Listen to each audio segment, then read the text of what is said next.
बहुत समय पहले की बात है। पहाड़ों और खेतों से घिरे एक छोटे से गांव में रघु नाम का किसान रहता था। रघु का जीवन बेहद साधारण था। एक टूटा फूटा घर, थोड़ा सा खेत और एक छोटी सी गाय जिसे वो अपने बच्चे की तरह प्यार करता था। रघु मेहनती था, लेकिन मौसम अक्सर उसके खिलाफ हो जाता। कभी सूखा पड़ जाता, कभी बाढ़, तो कभी फसल में कीड़े लग जाते।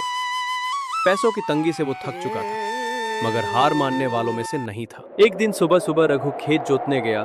सूरज की हल्की हल्की किरणें खेत की मिट्टी पर सुनहरी चमक बिखेर रही थी। जैसे ही उसने हल चलाया, मिट्टी में कुछ चमकता हुआ दिखाई दिया। ये क्या है?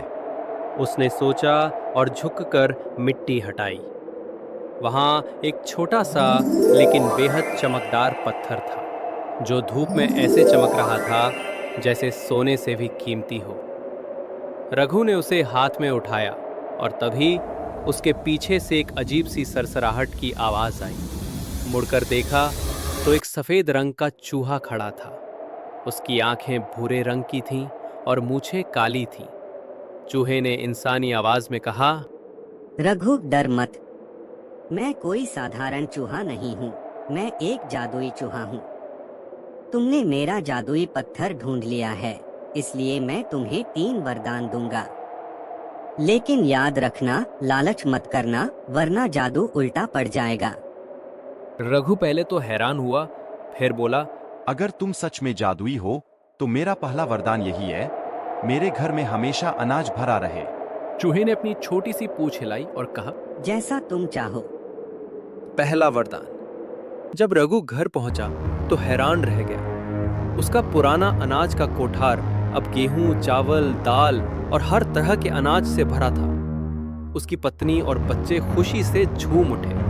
अब उन्हें भूखा नहीं रहना पड़ेगा। अजी, अब हमें भूखा नहीं सोना पड़ेगा।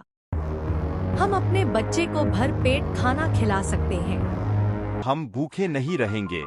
कुछ दिनों तक सब अच्छा चला, लेकिन रघु ने सोचा, अगर मेरे पास सोना हो तो मैं और अच्छा घर बना सकता हूँ, नए कपड़े पहन सकता हूँ और गांव में इज्जत पा सकता हूँ।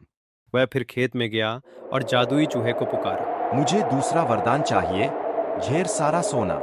चूहा बोला, ठीक है, लेकिन सोच लो, सोना जितना अच्छा है उतनी ही मुसीबत भी लाता है। रघु ने हंसकर कहा, मुसीबत मेरे सामने टिक नहीं सकती। और सच में जब वो घर लौटा तो उसकी छोटी सी झोपड़ी में सोने के सिक्कों से भरी बोरियां पड़ी थीं। अब रघु गांव का सबसे अमीर आदमी बन चुका था। तीसरा वरदान। समय बीतने लगा, लेकिन रघु के मन में एक और ख्वाहिश उठी। अगर मैं पूरे गांव का मालिक बन जाऊं तो सब मेरी इज्जत करेंगे। वो तीसरी बार चूहे के पास गया और बोला, मुझे पूरे गांव का मालिक बना दो। चूहे ने गंभीर होकर कहा, सोच लो रघु, इस इच्छा की कीमत बड़ी होगी। रघु ने बिना सोचे कह दिया, मुझे परवाह नहीं। अगली सुबह रघु ने देखा गांव के हर घर की चाबी अब उसके पास थी। लोग उसकी बात मानते थे, लेकिन उनकी आंखों में प्यार की जगह नफरत और डर था। गांव वाले उससे कटने लगे, पुराने दोस्त दूर हो गए और परिवार भी उससे असहज रहने लगा। कुछ महीनों में रघु अकेला पड़ गया।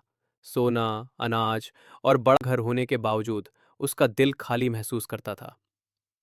एक दिन उसने चूहे को फिर बुलाया और बोला, मुझे मेरा पुराना जीवन लौटा दो। मैं बस अपने परिवार और दोस्तों के साथ साधारण जिंदगी जीना चाहता हूँ।